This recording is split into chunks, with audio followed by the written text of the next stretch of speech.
Em uma agenda conjunta, na manhã de hoje, na Assembleia Legislativa, o governador Rafael Fonteles e o ministro do Desenvolvimento Social, Wellington Dias, conversaram sobre esse climão interno no Partido dos Trabalhadores, esses debates acerca da chapa majoritária que deve ser apresentada em outubro deste ano para o processo eleitoral. Enfim, os dois, lado a lado, nós ouvimos tanto o ministro Wellington Dias quanto o governador Rafael Fonteles e ambos adotaram um discurso de pacificação, sem brigas, paz selada. Vamos ouvi-los. Seria sempre política, né? E a gente trabalha com base em um projeto que o povo aprovou em 2022. Esse projeto para o Brasil e o projeto para o Piauí. E nele sabemos a importância do desenvolvimento social como parte estratégica do desenvolvimento econômico. E que, por essa parceria, através do Bolsa Família, de vários programas, sim, a gente tira da fome, mas também dá a mão para que a pessoa possa crescer pela educação, pela qualificação, pelo emprego, pelo trabalho, pelo empreendedorismo, também sair da pobreza. E isso é a política grande, com P maiúsculo. Juntos no mesmo palanque este ano? Ora, sempre. Hoje, antes e sempre. Tamo junto. Alessio Rodrigues, esse tema estimulou muitos debates ao longo do final de semana e a resposta está aí. Não tem conflito, não tem mal-estar. Juntos, antes, ou seja, no passado, agora e no futuro, Alessio. Elias, e assim, hoje, num cenário de hoje, eu particularmente não acredito em um rompimento. Eu acredito que, de fato, essa aliança ela não vai se estremecer mais do que já está estremecida. Mas, assim, a gente não pode negar que há um estremecimento, que há um clima interno dentro do Partido dos Trabalhadores que coloca ali em lados, nesse momento, dentro do próprio partido, opostos. Ali o governador Rafael Fonteles e o ministro Wellington Dias. O que se sabe hoje, que já foi descartado, inclusive, pelo próprio ministro, é que esse desentendimento não passa mais pela figura do Vinícius Dias, que foi colocado ali como um pretenso pré-candidato a vice também, de Rafael Fonteles. O próprio ministro fez questão de destacar que isso nunca existiu, mas as últimas reuniões internas do partido mostraram que essa discordância ela segue, ela persiste. Por quê? O ministro segue a tese do PT Nacional de que quer ter o maior número de senadores possíveis da confiança do presidente Lula em caso de uma eventual reeleição. Então, ele não concorda nesse momento, e é o que é tido aí, inclusive por aliados do próprio ministro Wellington Dias dentro do PT, de que Júlio César, por exemplo, seja o nome ao Senado nesse sentido. Assim como também o nome do ex-secretário Washington Bandeira como vice. Mas, repito, a ocupação desse cargo não seria pelo Vinícius Dias, pelo filho do ministro. Então, são esses desentendimentos que geraram aí todas essas especulações nas últimas semanas, e que toda vez que a imprensa pergunta, a resposta ela é protocolada, na minha visão. É uma resposta praticamente já ensaiada, eu diria. Até porque não esperem que eles vão, tanto o governador como o ministro vão dar uma resposta diferente disso. É claro, publicamente a aliança permanece, nunca houve nenhum tipo ali de estremecimento, quando a gente sabe que, na verdade, nas reuniões internas e nos bastidores, a situação é um pouco diferente. Eu gostaria, por gentileza, Aline, que a gente enchesse a tela com essa fotografia que você mostrou exatamente agora há pouco, durante o comentário do Alessio. Estão aí os dois, de mãos dadas, sorriso no rosto, clima de harmonia. E mais ao fundo a gente observa ali alguém de longe, olhando para esse aperto de mão, o ex-secretário de Educação, Washington Bandeira, que é uma das peças que tem também feito parte desse tabuleiro. Washington Bandeira, se depender do governador Rafael Fonteles, será o próximo vice-governador do Piauí. Vai compor a chapa majoritária, estará ao lado, já tem estado ao lado do governador Rafael Fonteles, e pelo menos nesse momento aí, Bandeira não se aproximou, ficou de longe, respeitando ali o comportamento do governador, a postura do ministro, transparecendo realmente esse clima de pacificação e consenso. Bom, Cecília Brandão, pode acontecer de tanto Wellington Dias quanto Rafael Fonteles serem candidatos ao governo, por exemplo, como alguns especulam? É difícil.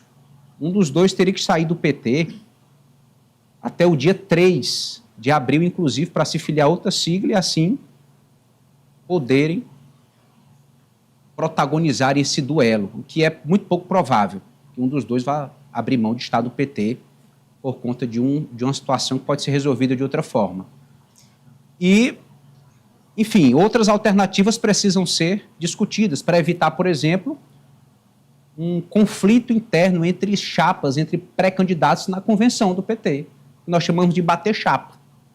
Teriam outras soluções? O que pensar nesse momento para garantir realmente a consolidação dessa união? União, como eles vêm dizendo que há, a gente sabe que não vai ser possível. Vai ser possível se dialogar ali da maneira que for necessária e chegar, assim, a um consenso, mesmo que uma das partes saia ali um pouco estremecida, não 100% satisfeita. Mas eu também não sou adepta dessa ideia de que vai existir um racha aí dentro do Partido dos Trabalhadores. Isso não vai acontecer, mesmo que seja a mira aí de alguém lá em 2030, né? Para o próximo governo. E vai ser necessário aí se engolir essa situação, vamos dizer assim. Concordo com a Alessio, que vem se dando respostas muito protocolares acerca de toda essa situação dentro da chapa do Partido dos Trabalhadores, mas também não acho que ela vai ser muito mudada, porque eu já falei sobre isso aqui, que o PSD Nacional já deu um aval para que essa situação aqui no Piauí ela permaneça como está. O deputado Júlio César continue nessa posição para o Senado e acredito que vai ser necessário aí apenas estabelecer quem vai ser o vice, essa chapa majoritária.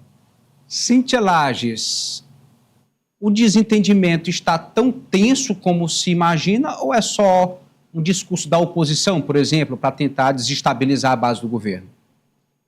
Não, não é mais discurso da oposição, já que essa exposição foi feita por deputados da base aliada. E abertamente, pessoas próximas a ambos falam sobre isso. Acho que esse ponto já foi ultrapassado. Eu queria me ater aos fatos, né? E eu acho que os fatos são o desabafo do ministro no final de semana, seguido desse encontro de hoje, né? Eu vou contextualizar. Bom, eu vi a declaração do ministro, uma das declarações que eu achei muito boa, que ele disse o seguinte: ele explica os pontos pelos quais há, na visão dele, uma responsabilidade dos líderes. E quando ele fala sobre isso, acho que ele se refere a ele e ao governador. Ele fala, são 11 partidos aliados, nós temos responsabilidades, então é conduzir os destinos de uma aliança. Ou seja, ali ele está dizendo o seguinte: não é assim rapidamente ou de uma forma tão fácil que um ou outro deixe o partido ou há um desentendimento que seja grande ao ponto de prejudicar a campanha de 2026. Esse é um aspecto. O segundo aspecto que eu queria considerar é a carta, né? A carta que o ministro publicou num grupo de WhatsApp petista e foi vazada para a imprensa. Além dessa carta, ele também teria mandado cartas individuais para seus familiares, com um teor aí já mais explícito do que aquele. Porque ali você tem conjecturas e você não tem fatos, né? Não há exposição de fatos, mas há o lançamento de alguma insatisfação. No meu ponto de vista, a carta não teve a reação que o ministro pensou que tivesse. Ela teve uma reação negativa entre os aliados. Consideraram que a carta tinha um teor vitimista e que isso não era bom para o ministro e que ele tinha perdido um pouco a mão ali naquela carta. Dito isto, sendo eles, para usar a expressão do próprio ministro, pessoas de responsabilidade que conduzem os destinos de um Estado, que tem uma base aliada, que tem muitas políticas públicas em conjunto, que tem muitas ações e tem um presidente da República que está sempre olhando para o Estado. Agora mesmo, nessa questão da enchente, já agilizou o envio de recursos. Isso não se rompe tão facilmente, apesar de divergências pessoais. E aí, eu fui olhar uma das fotos do encontro de hoje, do evento de hoje, foi a entrega de ambulâncias do SUS. E tinha, a Alessia até vai me ajudar, quem era aquela pessoa que estava sempre no meio entre eles, é um prefeito. Eu acho que ele é um prefeito de uma das cidades que recebeu as viaturas. E aí foi a única pessoa com quem eu não consegui falar. Mas eu falei com outras pessoas e perguntei, como é que era o clima entre eles? Porque uma coisa é você ver a foto e as entrevistas, outra coisa é quem estava lá. Perfeitamente. Aí o que me disseram? Protocolar. O clima foi protocolar. Teve mal-estar? Uma das pessoas me disse que não achou que teve mal-estar, não achou que teve um gesto grosseiro, não achou nada disso. Achou que foi protocolar, civilizado, mas não foi de amizade, de colegagem. Não foi. Foi protocolar. De novo, eu recorro à fala do ministro. Temos responsabilidades, vamos agir como tal. Estão agindo como homens de responsabilidade. Isso significa que as divergências acabaram? Não. Mas isso significa que, passado o efeito da carta, não foi aquele que o ministro pensava que teria, eles vão voltar a conversar, é no que eu acredito.